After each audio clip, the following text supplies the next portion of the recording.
I'm Steve Ballmer, founder of USAFacts. USAFacts is a nonpartisan, not-for-profit civic initiative providing a numbers-driven portrait of our nation. Let's get to the facts. Perhaps a good place to start on government numbers is with taxes. What's the total revenue that government brings in? Most of that's tax revenue, but there are some other small things, selling government land, et cetera, which are also important. But government collects $5.1 trillion a year in taxes. The biggest single piece is income taxes, both federal as well as state and local income taxes, but payroll taxes taken out of your check, sales tax, property tax, they're all important pieces of the tax streams that are coming in. We'll have a chance later to dive into who is paying how much of that tax, but it's $5.1 trillion that our government takes in to help fund its operations. Let's take a look now at how we spend that money. We spent $5.9 trillion.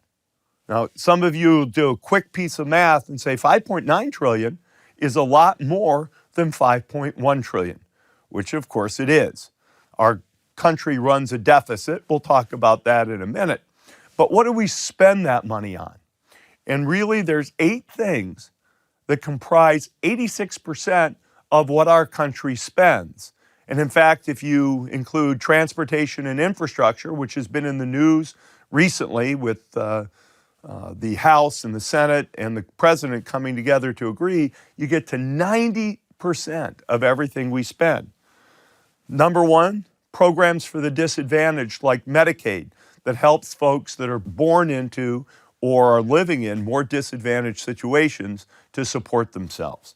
Social Security, education, the national defense, Medicare for senior citizens. Government employee retirement is actually a large piece, 6% of all of what our government spends. Preventing crime, natural disaster, and fire. Interest on the debt that our country incurs from spending more than it brings in is all of 5% of what is spent in total in the country.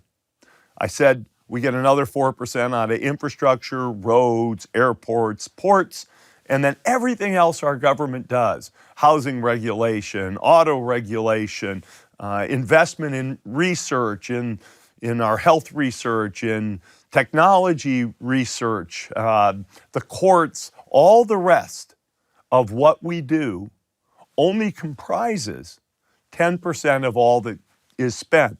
And so I think it's probably pretty fair to say we could focus sharply on just a few things to understand our government and what it spends on. Visit usafacts.org to explore, to get the facts, and decide for yourself.